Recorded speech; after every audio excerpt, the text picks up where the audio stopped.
evening. Welcome to the State of Business on our television with me, Thiranta Gunawardana. Let's take a look at today's top stories first.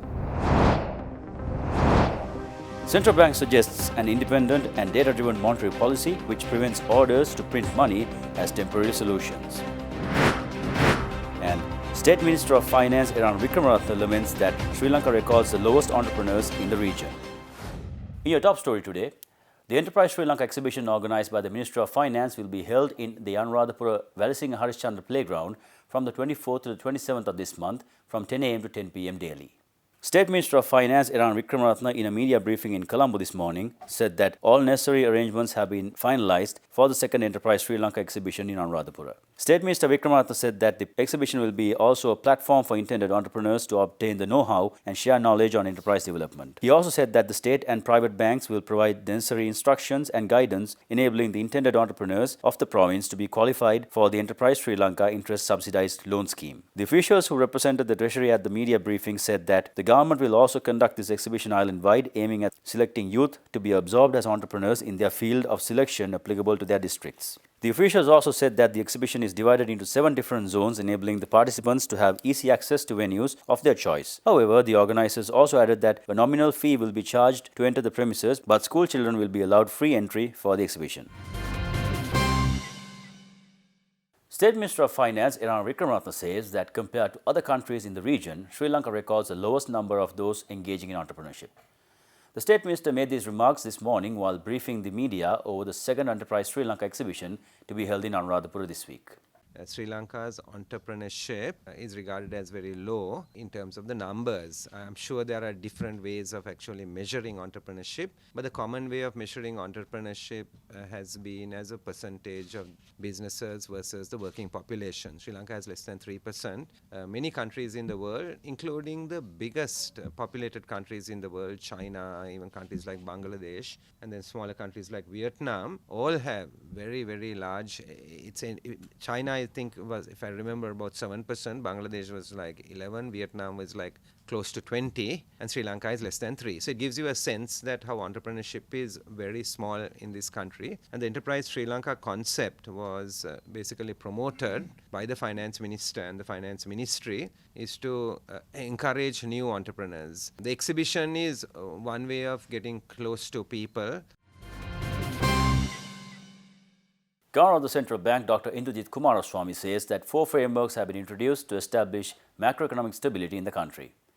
Dr. Kumaraswamy also stressed on the importance of allowing the amendments to the Monetary Law Act, preventing any future opportunities for undisciplined budgets that have prioritized fiscal policy, resulting in high budget deficits, high interest rates, and high inflation and an overvalued currency.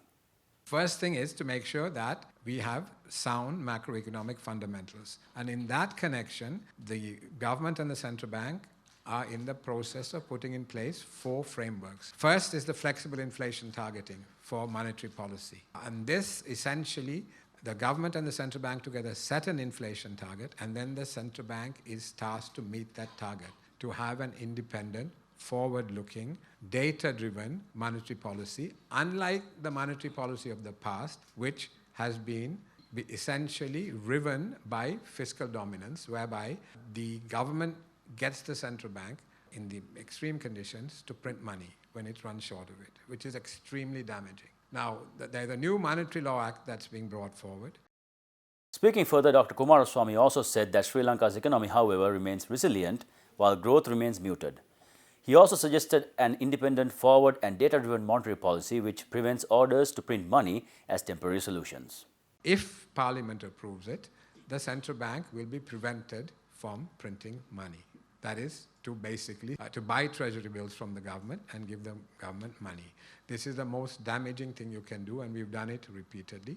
And if we are able to convince our political masters, then that will be prevented by law. That will be a landmark change in terms of establishing macroeconomic stability in this country. I hope we're able to go through with it. So that's one framework. So we're putting in place the framework, which is flexible inflation targeting, and we are institutionalizing it in law. Similarly, on the exchange rate, we're going to manage it flexibly. Unlike in the past, we've tried to defend a particular rate a peg or soft peg, hard peg. We don't have any peg anymore, though there are people who are constantly writing that we have some peg or the other. We have no peg. But what we do is to intervene in the market from time to time to prevent very disruptive, disorderly adjustment of the exchange rate. Time for us to slip in for a short commercial break. Do stay tuned for more news after this.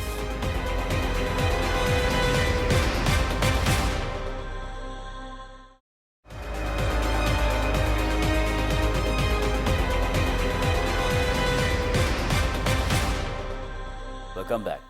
Sri Lankan Airlines has launched Sri Lankan Travel Fest, offering an amazing discount of 40% on business class travel to over 35 destinations when booked through its online channel www.srilankan.com. An upcoming promotion will also offer a discount of 25% on economic class tickets when booked through the airline's official online platform. 40% and 25% offers for the business and economic class travelers were announced by the Sri Lankan Airlines last Friday. The offer gives travelers the freedom to travel anytime over a lengthy period from the 27th of July this year to the 15th of July next year on business class. However, the booking should be made before the 29th of this month. The 25% offer for the economic class travelers will be available from the 15th of September this year to the 15th of July next year. Sri Lankan Airlines also said that over 35 destinations are for grabs in this offer, with limited number of seats for certain destinations and discounts being awarded on a first-come, first-served basis. www.srilankan.com also offers its passengers the ultimate customer experience by offering exclusive fares, more flexibility on date changes, and a world of other benefits. In more news, Central Bank Governor Dr. Indrajit Kumaraswamy says that Sri Lanka's foreign reserves stand at $8.5 billion, which translates into approximately 5 months of imports. Speaking as a panelist at a discussion on Progress as a Nation, How Can We Move Forward Together, organized by the Ceylon Chamber of Commerce in Colombo last week, he asserted that the inflation remains within prescribed parameters, but at the same time, he charged that Sri Lanka has so far failed to develop a national identity on its economy. At the time of independence, we were second to Japan on just about every socio-economic indicator in Asia. We've fallen well behind. And to me, there are two major causal factors. From an economic point of view, there is macroeconomic stress. We have not been able to manage our affairs very well. Often the budget hasn't been managed very well, and constantly we have had high inflation, balance of payments crisis, etc. So macroeconomic stress. The second thing is the inability to build a national Sri Lankan identity. Those are, in my view, the two crucial factors which have led to us regressing and falling behind so many other Asian countries.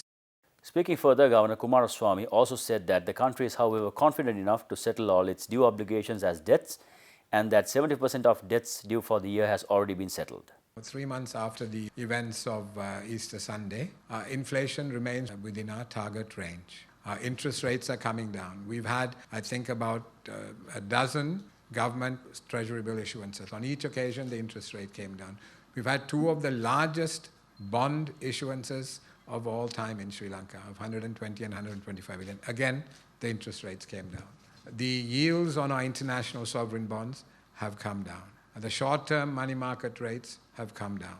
So inflation is down, interest rates are down. If you look at the external account, we very, very seldom have a surplus in the current account of our balance of payments. Yet in the first quarter of this year, we were able to have a surplus in the current account of the balance of payments. And now there were some special reasons for that, and that will change. We'll have a deficit going forward. But the underlying external position also remains pretty strong. Our reserves are about $8.5 billion, about 5 months of imports. The index of industrial production in May 2019 has increased by 0.4% compared to May of last year. The central bank, in its latest report, indicates that chemicals and chemical products and other non-metallic mineral products mainly contributed towards this overall increase. During the period, crude oil prices largely followed a declining trend. Price decline was mainly supported by higher U.S. crude stockpiles and a slowdown in global economy amid U.S.-China trade war. Overall, Brent and WTI prices fell by $3.70 per barrel and $4 per barrel, respectively, within the period. During the year up to the 19th of July, the Sri Lankan rupee appreciated against the US dollar by 4%. Given the cross-currency exchange rate movements, the Sri Lankan rupee appreciated against the pound sterling by 5.2%, Japanese yen by 1.3%, the euro by 5.6%, and the Indian rupee by 2.4% during this period. Earnings from exports grew by 4.4% year-on-year to $4,950 million during the first 5 months of 2019 as a result of higher earnings from exports of textiles and garments, coconut, base metals and articles, rubber products, food, beverages and tobacco and seafood. Import expenditure was at $8,196 million during the first 5 months of 2019, marking a decrease by 14.8% year-on-year, largely due to lower imports of gold, personal vehicles, rice, wheat and maize and fuel. As a result, the deficit in the trade account contracted to $3,281 million during the first 5 months of 2019 from $4,940 million in the corresponding period of 2018. Stocks ended in the red today. Let's take a look at that after this short commercial break.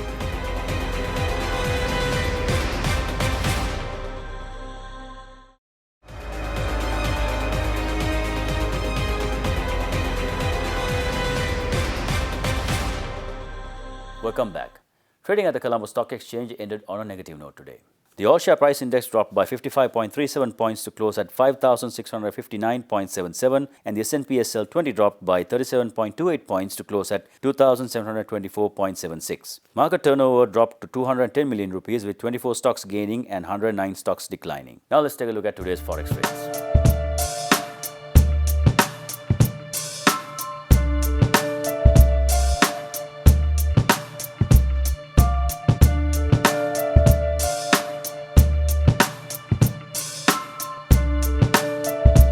And that's all the news we have for you today. Do join us tomorrow at the same time for more of the very latest. Until then, take care.